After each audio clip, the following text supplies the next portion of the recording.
খ্যাতিসম্পন্ন মুফাসসিরে কোরআন, বিশিষ্ট ইসলামী চিন্তাবিদ ও মিডিয়া ব্যক্তিত্ব হযরত মাওলানা মোহাম্মদ রুহুল আমিন যুক্তিবাদী বগুড়া। আমি হুজুরকে দিনার বক্তব্য পেশ করার জন্য অনুরোধ করছি। আসসালামু আলাইকুম ওয়া রাহমাতুল্লাহি ওয়া বারাকাতুহু।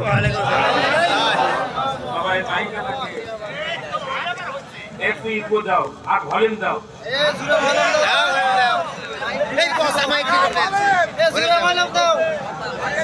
আর এখানে মাইকের সঙ্গে তোমার সাউন্ড ডেলিভারি দিতে হবে। এই সাউন্ড বক্সটা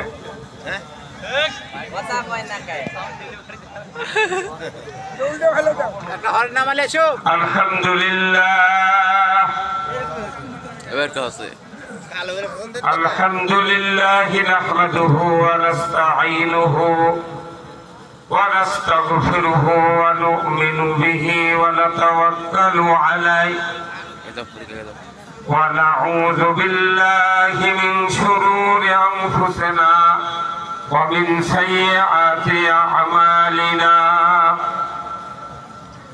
من يهدي الله فلا مضل له ومن يضلله فلا هادي له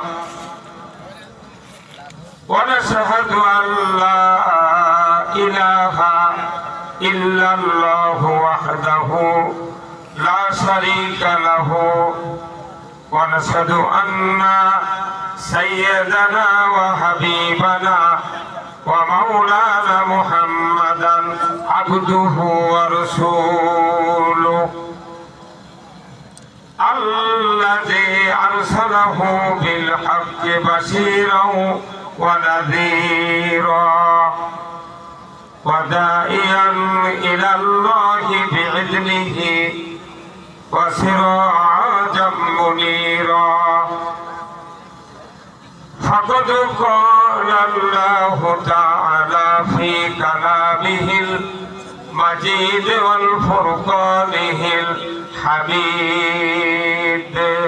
সবাই জবান খুলে পড়ুন আউযু বিল্লাহি মিনাশ শাইতানির রাজীম বিসমিল্লাহির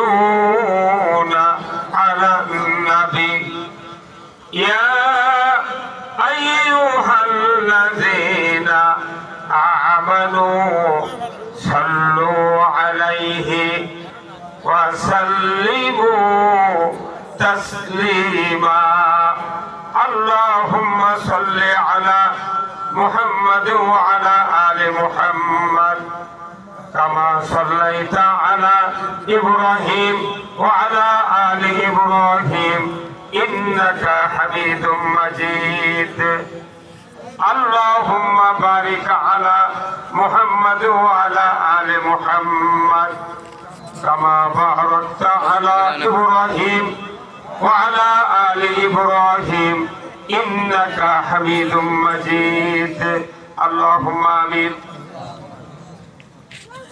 ربنا ظلمنا أنفسنا وإن لم تغفر لنا وترحمنا لنكونن من الخاسرين رب العالمين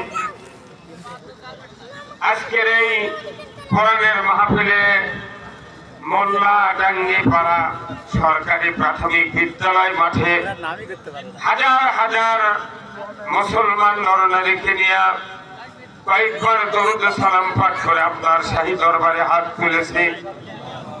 মেহেরবানি করে আমাদের সকলের জীবনের গুনাহগুলি আপনি মাফ করে দিন। আয় আল্লাহ তাআলা এই মাহফিলের যারা আয়োজন করেছেন, কোরআন শোনার জন্য যারা আমরা দূর দারাজ থেকে এসেছি, আমাদের ভেতরে যারা দরদের বাপ মাকে হারিয়েছি, কবরগুলিকে জান্নাতের বাগান বানাইয়া দিন। রব্বুল আলামিন যাদের পিতামাতা জীবিত আছে তাদের সকলকে হায়াতে তৈয়বা দান করে দিন রব্বুল আলামিন। 18 কোটি ইমানদারের দেশ বাংলাদেশ, এই দেশটাকে আপনি কোরআনের জন্য কবুল করে নিন। আয় আল্লাহ, কি কথা বলবো জানি না, যে কথা বললে আপনার বান্দা বান্দীদের দুনিয়া এবং আখিরাতের কল্যাণ হবে, সেই কথাগুলি আমাকে বলার তৌফিক দিয়ে দেন। সুবহান রাব্বিকা রব্বিল ইজ্জাতি আম্মা ইয়াসিফুন ওয়া সালামুন আলাল মুরসালিন ওয়ালহামদুলিল্লাহি রাব্বিল আলামিন। আলহামদুলিল্লাহ, সমস্ত তারিফ প্রশংসা মহান রব্বুল আলামিনের জন্য, যিনি আমাদেরকে মোল্লাডাঙ্গি সরকারি প্রাথমিক বিদ্যালয় মাঠে মোহনপুর উপজেলাধীন আজকের এই জাহানাবাদ ইউনিয়ন, নাকি এই ইউনিয়নের অন্তর্গত এই গ্রামের নাম কি? মোল্লাডাঙ্গি। একটা জান্নাতের বাগানে বসে কোরআন, ইসলাম, হাদিস, রাজনীতি, অর্থনীতি, জীবন চলার পথ, দুনিয়ার শান্তি, আখিরাতের মুক্তি সম্পর্কে কথাগুলি শোনার, জানার, বোঝার যে মুনিব তৌফিক আদা করছেন, সেই মুনিবের দরবারে শুকরিয়া আদায় করছি। সবাই পড়ছি আলহামদুলিল্লাহ। আরো দরুদ পড়ে আলহামদুলিল্লাহ। লাখো কোটি দরুদ সালাম বিশ্ব মানবতার মুক্তির দিশারি বিশ্ব নেতা, যিনি তামাম পৃথিবীর সফল বাবা, সফল স্বামী, সফল রাখাল, সফল সেনাপতি, সফল যোদ্ধা, সফল নানা এবং সফল একজন রাষ্ট্রনায়ক। সবাই বললেন না ঠিক? রাসূলকে সফল রাষ্ট্রনায়ক হিসেবে মেনে নিতে কি দ্বিধা আছে? যেরকম আছে। আমার দেশ 18 কোটি ইমানদারের দেশ।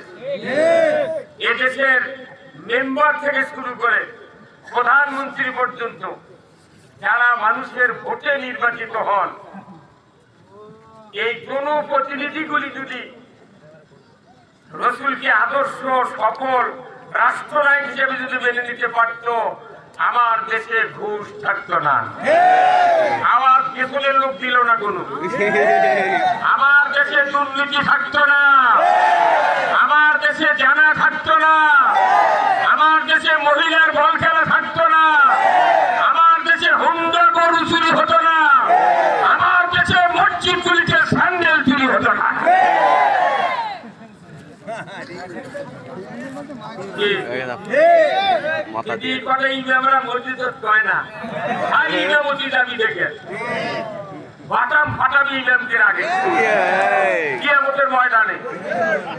মনে করেনি আপনি মোহতামিম হচ্ছেন, জুম্মার ইমাম হচ্ছেন, আপনি একটা হচ্ছেন, আপনার করে আলোক করে রান্নার ছবি রেখে আল্লাহ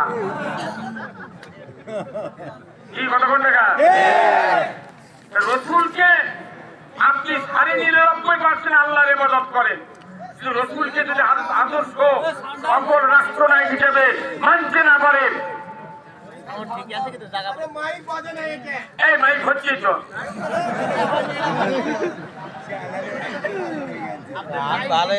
আমি এশিয়ান থেকে বুঝে পাচ্ছি কোম্পানির দাম চাই কিনা। কে আসল নেতা? মঞ্চে উঠছি বোঝা যাবি কে আসল নেতা।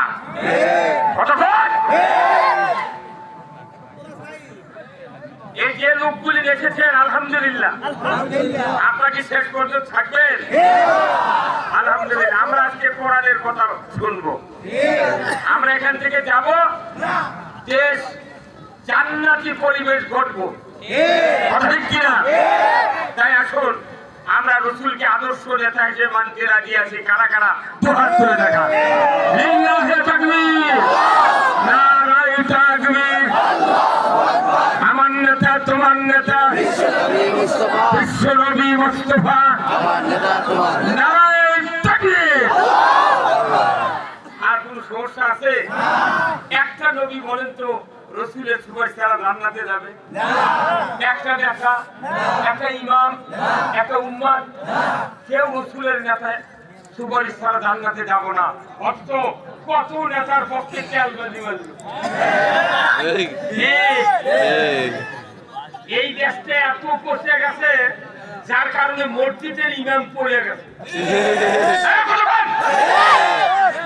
ঢাকা বৈতুল মোকাররমের ইমাম পড়ে গেছে, আজ পর্যন্ত তার খোঁজ নাই। কোন ইমাম পড়ায়নি, ঢাকার ইমাম পড়ার কারণ কি? তেলবাজি করেছে। এই বদমাইশের জন্য বাংলাদেশ জাহান্নাম হয়েছে।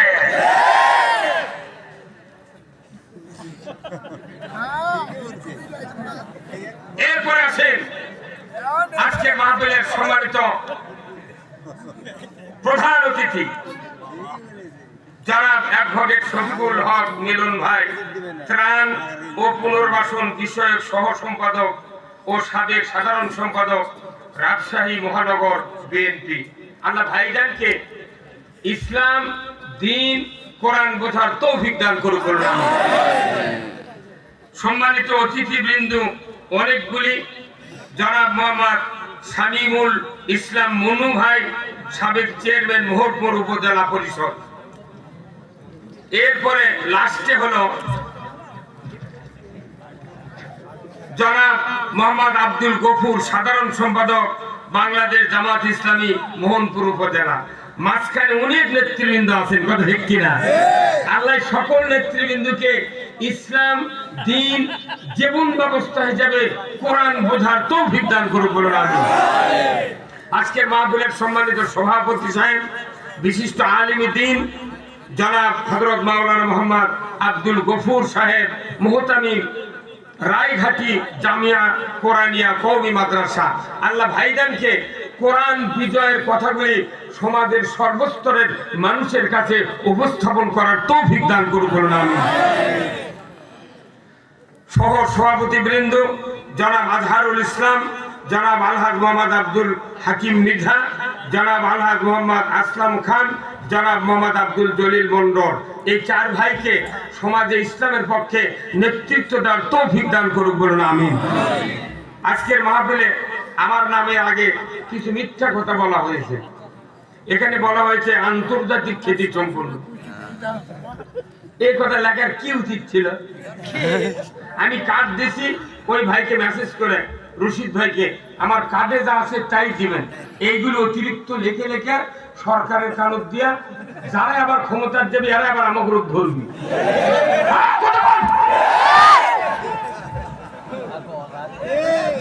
এই প্রত্যেকটা পোস্টাল মিডিয়াতে সঞ্চয় করা হচ্ছে, যাদের নামের সাথে আন্তর্জাতিক আছে লেখা। এরপর পরবর্তীতে যদি কোনো ইসলাম বিরোধী সরকার কায়েম হয়, তারা আমাকে ধরে আবার জেলে তুলবে। কেন আন্তর্জাতিক লেখা হলো, কথা ঠিক কিনা? দাদা হচ্ছেন। এরপরে বিশিষ্ট আলিম দ্বীন হযরত মাওলানা মোহাম্মদ রবিউল ইসলাম খুলনা ভাইজান অনেক মূল্যবান কথা বলেছেন। ওনার টপিক ছিল এই রাজনীতির মাধ্যমে বাংলাদেশকে আল্লাহর পরিবেশ সৃষ্টি করা।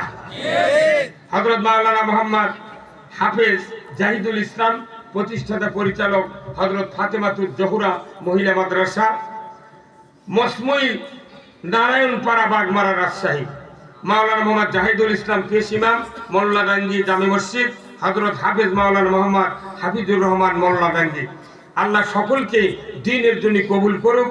মঞ্চে বসা বিএনপি নেতৃবৃন্দ, ইউনিয়ন নেতৃবৃন্দ, সম্মানিত সাবেক চেয়ারম্যান সহ জামাত নেতৃবৃন্দ, ইসলামী ছাত্র শিবিরের শহীদি কাফেলা, ছাত্র দলের সম্মানিত ছাত্র ভাইয়েরা, সমাজের মুরব্বিনে কেরাম, হাজী সাহেবগণ, বিভিন্ন মসজিদের ইমাম, মুয়াজ্জিন, মুক্তাদি সহ বিভিন্ন রাজনৈতিক দলের নেতৃবৃন্দ, যুবক ভাইয়েরা, প্রাইমারি, মাদ্রাসা, হাই স্কুল, কলেজ, বিশ্ববিদ্যালয়ের শিক্ষক মহোদয়গণ, ছাত্র ভাইয়েরা, পর্দার অন্তরালে হাজারো মা বোনেরা, সরকারি কর্মচারী কর্মকর্তাবৃন্দ, প্রশাসনিক কর্মচারী কর্মকর্তাবৃন্দ, এনএসআই, ডিএসবি, ডিজিএফআই, বিভিন্ন সাংবাদিক ভাইয়েরা, গোয়েন্দা বিভাগের সদস্যরা, উপস্থিত এলাকার বিভিন্ন মহল্লা থেকে আগত ইসলাম দরদি প্রাণ প্রিয় ইমানদার ভাইয়েরা, সবার প্রতি আমার সালাম।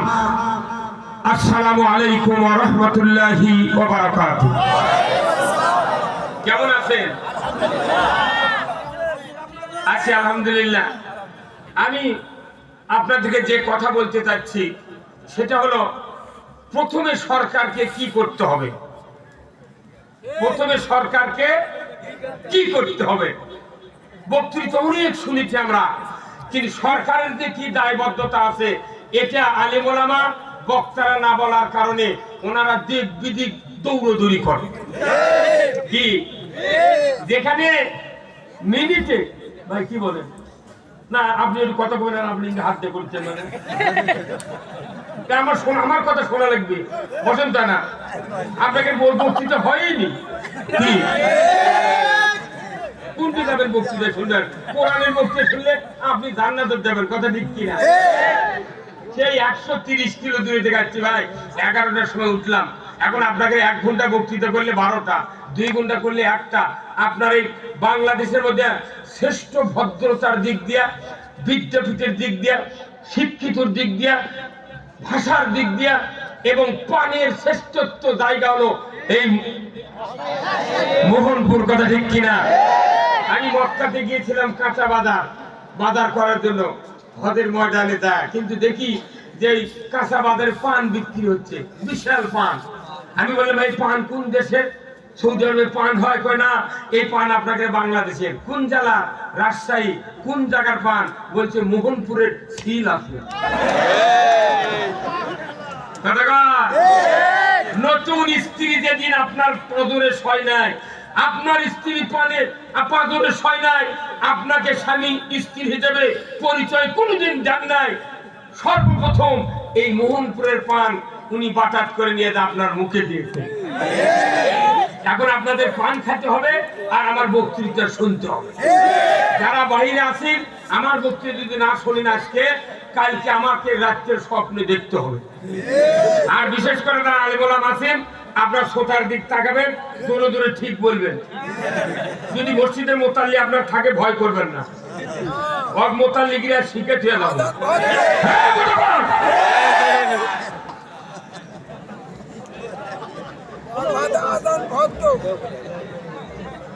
ভাইরা আমার,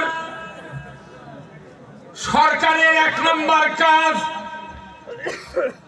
যারা সরকারে যাবে তাদের 1 নম্বর কাজ হবে, 1 নম্বর কাজ হলো জাহারাল ফাসাদু ফিল বাররি ওয়াল বাহর বিমা কাসাবাত আইদিন নাস।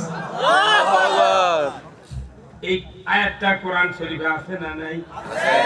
আছে। তাহলে জাহারাল ফাসাদু,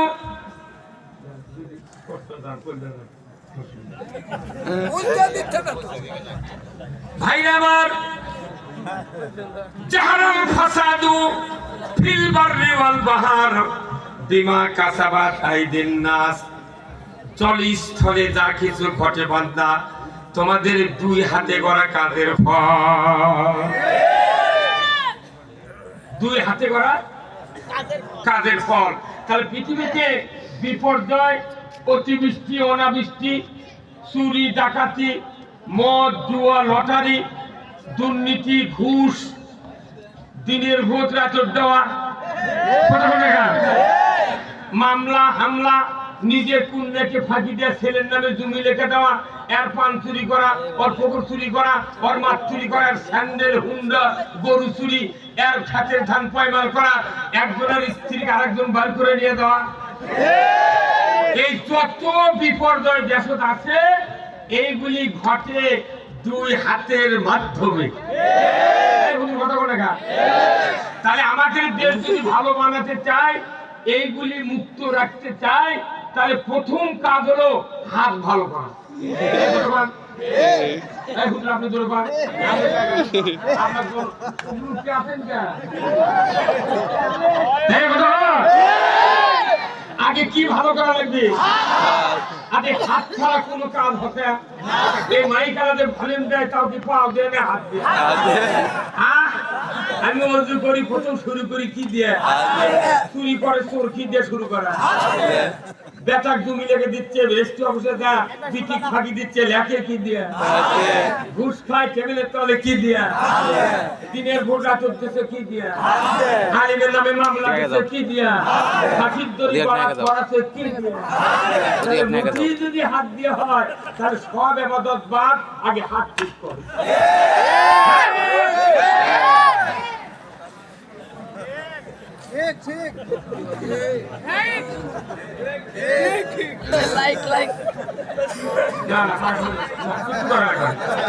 ভাইরা আমার, কথা বলতে দেন, একটু নিরিবিলি থাকবেন। যখন যে কথার ফিডব্যাক রিপ্লাই আমি চাবো, আপনাকে বলিষ্ঠ কণ্ঠস্বরে দিতে হবে। এই ময়দানটা যদি আল্লাহর পক্ষে তৈরি করতে চাই, ভালো কথা শোনার পর ঠিক চিৎকার করে যখন বলবেন, এই ময়দানে আপনার তামাম জীবনের গুনাহ আল্লাহ তাআলা মাফ করে দিবে।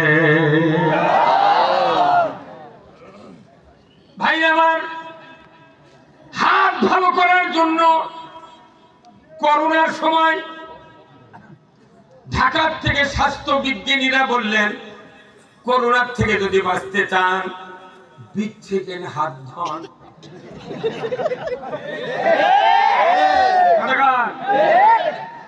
কিন্তু আমি এই বক্তব্য শোনার পর 20 সেকেন্ড হাত ধুতে বললেন ওনারা ঢাকার থেকে। আমি বিসমিল্লাহ বলে ঘড়ি অন করলাম, সাবান নিলাম, ট্যাপের পানি ছাড়লাম, সাবান ভিজালাম, হাতে ডলা শুরু করলাম। শুধু সাবান হাতে মাখাতে 1.5 মিনিট আমার লাগলো। তারপরে সাবান রাখলাম, আবার কসলালাম, কিছু পানি নিয়ে ফেনা হলো, আরো 1.5 মিনিট গেল। এরপরে হাত পরিষ্কার করে সাবান মুক্ত করতে গিয়ে আমার হাতটা 2 মিনিট লাগলো ধুতে। তাহলে 3 মিনিট আর 2 মিনিট 5 মিনিট পর হাত ধুলাম, তবে হাত পরিষ্কার হলো। আর ঢাকার থেকে কি স্বাস্থ্য বিজ্ঞানী বললো, বিচ্ছেকেন হাত দাও। আমার আল্লাহর ইজ্জতের কসম, ওই স্বাস্থ্য বিজ্ঞানীরা জীবনে হাত ধয়নি। উনি যদি হাত ধুতেন তাহলে উনি টাইমটা আগে নিজে ধুইয়া তারপর মানুষ ধুতে বলতেন। এর দ্বারা প্রমাণ 20 সেকেন্ডে হাত পরিষ্কার হয় না। ভাইরা আমার, এটা গেল স্বাস্থ্য বিজ্ঞানীর কথা। হাত যদি পরিষ্কার থাকে, খাদ্য পরিষ্কার ভাবে আমার পেটে ঢুকবে, আমার লিভার, আমার দেহ ভালো থাকবে। তাহলে বোঝা যায় দেহ ভালো রাখতে, খাদ্য পরিষ্কার রাখতে হাত ধোয়া ফরজ। আমার নবী আজ থেকে 1500 বছর আগে এই হাত ধোয়ার বক্তব্য মানুষের সামনে দিয়েছিলেন। আল্লাহর নবী নবুয়ত পেলেন 40 বছর বয়সে। উনি 52 বছর বয়সে মেরাজে গেলেন আল্লাহর দিদারে। কথা ঠিক কিনা? নবুয়তের 12 বছর পর মেরাজে গেলেন। মেরাজত থেকে নামাজ আনলেন। এখন কি কয় বছর বয়স লোক নামাজ আসছে? কয় বছর বয়স? মিশে মিশে বুঝে পারছেন না? 20 বছর হলে ইমামতি করে আমার দেশের মসজিদের ইমামরা। মুতাল্লি আজও দোয়া কুনুত যাবে না, একজন ইন্টারভিউ লাইনে। কথা বলে 30 বছরের মুয়াজ্জিন আযান দেয়, গোটা গ্রামের মানুষ আযান শুনে মসজিদ আছে, মুয়াজ্জিনের মানে তো উম্মত যায় না।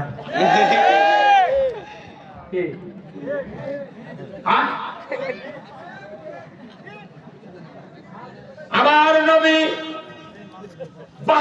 বছর বয়সে মেরাজত গেলেন, 40 নবুয়ত 12 বছর পর মেরাজে গেলেন, মেরাজত থেকে নামাজ আনলেন। বলুন তো, মক্কা থেকে হিজরতের আগ পর্যন্ত মাত্র 1 বছর নামাজ আদায় করেছেন মক্কাতে। 5 ওয়াক্ত নামাজ সাহাবী সহ 1 বছর নামাজ আদায় করেছেন। এই বক্তব্য রাসূল দিয়েছেন, তোমরা ওযু করো। কি করো? ওযু করো। ওযু যদি করতে পারো, ওযুর অঙ্গগুলি যেটা ফরজ তোমাদেরকে পরিষ্কার করে ধুতে হবে। বলুন তো, একটা দিনে কয়বার ওযু করা লাগে? 5 বার। হাত ধোয় কয়বার? একবারে? 3 বার। ওযু করতে গিয়া 3 বার হাত ধোয়, একবার নামাজের জন্য 3 বার হাত ধোয়। তাহলে 5 বার 5 ওয়াক্ত নামাজের জন্য 3 বার করে যদি এক ওয়াক্তে ধোয়, তাহলে 5 ওয়াক্ত কয়বার? 15 বার হাত ধুয়ে যে জাতি চাকরি করে সরকারের, তাই টেবিলের তলটা ঘুষ খায়। কথা বল। 15 বার হাত ধোয় ওযু করতে গিয়া, রেস্ট্রি অফিসে বুনুক ফাঁকি দিয়া, ভাই তুমি লেখেলাই বাবার থেকে 15 বার ওযু হাত ধুয়া যে মানুষটা নামাজ পড়লো, ওই মানুষটা জমির কান্দা কাটবার দায়া অর্ধেক আলুত কোপ দিয়ে ঘুষে নেয়। 15 বার হাত ধুয়া যে মানুষটার হাত ভালো হলো না, সেই মানুষ বলে 20 সেকেন্ড হাত ধুয়া হাত ভালো হলি। পাগলেও বিশ্বাস করে না। ওই জন্য খোঁজ নিয়ে দেখেন, বাংলাদেশে বহু ইমাম আছে ওযু ছাড়াই জানাজা করে। কি মানে এই হাত ভালো করবো আজকে, কি রাজি আছেন আপনারা? রাজি আছেন তো? রাত 1টার আগে তো যাবেন না আমার ছুঁয়ে? এই যাবেন? কিছু কথা শুনে যান আমার থেকে, যে জীবনেও শুনেননি। তেলবাজি বক্তৃতা বাংলার মাটিতে যারা দিবে, খবরদার ওই বাচ্চাগুলি হবে না।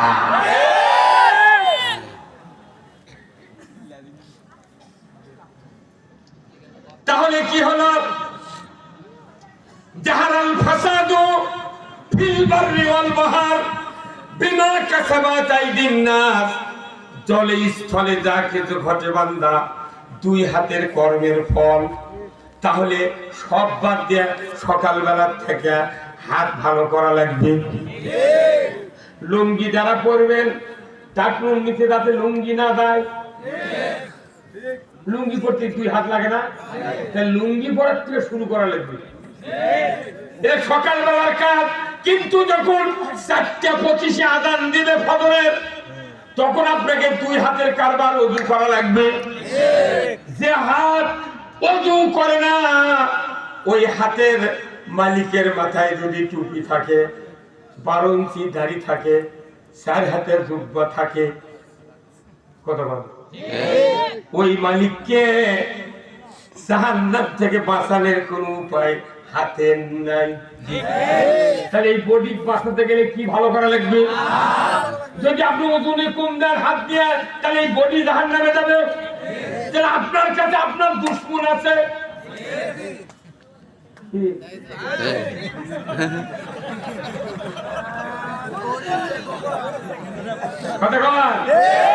আপনার কাছে আপনার দুশমন আছে, এই সবসময় আমাকে আপনার জাহান্নামে দিয়ে দেওয়ার কাজ শিখাচ্ছে।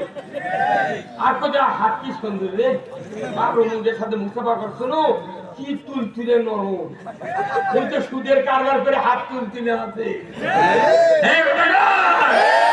সুদের অর্থনীতি মেনে সিসিলুন করে, সুদের ব্যবসা করে তাম পৃথিবী, বিশেষ করে বাংলাদেশটা জাহান্নামের গর্তে তৈরি করা হচ্ছে। সুদের অর্থনীতি বাংলাদেশে কায়েম আছে। সুদের অর্থনীতি কায়েম করতে গিয়া সংসদে বিল উত্থাপন করা হয়েছে, সুদের ফর্মুলা হয়। কথা ঠিক কিনা? কিস্তির ফর্ম নেওয়া হয়, হাত দিয়ে নাম ভর্তি করা লাগে, ফর্ম পূরণ করা লাগে, হাত দিয়ে সই দেওয়া লাগে। যত অন্যায় হচ্ছে হাতের দ্বারা, ও আল্লাহর বান্দারা, রাজশাহীর মানুষেরা, মোহনপুরের বাসীরা, মা বোনেরা যারা শুনবেন, আপনারা যদি হাত যদি ভালো করতে পারেন, এই হাতটাই আমাদেরকে জান্নাতে নিয়ে যাবে। এই হাত ভালো করার আইন করতে হবে সরকারকে। সরকারের আইন নাই দেখে ওরা দুর্নীতি করে টাকা পয়সা লুটপাট করে, হ্যাঁ? এই রূপপুর পারমাণবিক কেন্দ্র থেকে 49,50,000 কোটি টাকা লুট করে নিয়ে গেছে। খালি দিয়ে এই টাকা যদি ইউরিয়া সার আর আলু যদি ভর্তুকি দেওয়া হতো, ইউরিয়া সারের বস্তা 150 টাকা বস্তা পাওয়া গেল, আর আলু পাওয়া গেল 6 টাকা কেজি। খালি একটা টাকা যদি দেওয়া হতো 2 খাতে, আরো যেগুলা মমতাদের ফ্রিজ, তারপরে আমুর হোসেন আমুর বাড়ি, এগুলো যেগুলা ছিল কোন ভবনের আলমারির তলে, এগুলা টাকা হলে, আর যেগুলা বস্তা বস্তা গেছে ওগুলা হলে বাংলাদেশে একটা মানুষের van, auto rickshaw, charger, CNG কিছু চালান লাগতো না। ওর উপর জাকাত দিয়ে পাইলে ওরা খালি অজু করতো আর মসজিদে যেত, মানুষের বাড়ির গরু বকরি হুন্ডা পাহারা দিত। এই হুজুর 4 দিন পর নিয়ে লাশ লোক করতে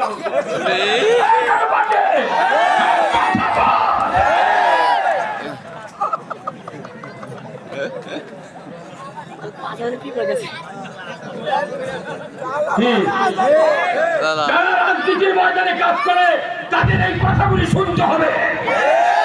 ইসলাম ছাড়া জাতির কোন কল্যাণ দুনিয়াতে আসবে না, কোন কল্যাণ আসবে না। যে যতবারই ধাপ্পা মানুষ নেতা থাকুক, ইসলাম আছে শান্তি আছে, ইসলাম নাই শান্তি না।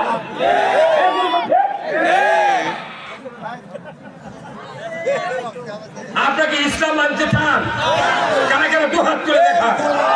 লিল্লাহে তাকবীর, নারায়ে তাকবীর, আর কোরআনের আলো।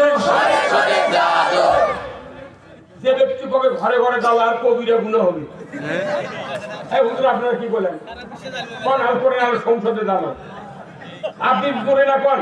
যতদিন বাংলাদেশে মসজিদগুলিতে খতিবের বক্তৃতা জুমার দিনে শোনার পর মুসল্লিরা না বলবে আল কোরআনের আলো সংসদে দাও, এ কথা যতদিন ইমামের বক্তব্য শুনে না ওই মুক্তাদিরা বলবে, ততদিন বাংলাদেশে কোরআনের রাজ কায়েম হবে না। ইমামই কোরআন সংসদে চলুক চায় না, ওই মুক্তাদি কিসের টাকা পড়তে হবে তাহলে বাটাম ফাটার এখানে ইমাম করে।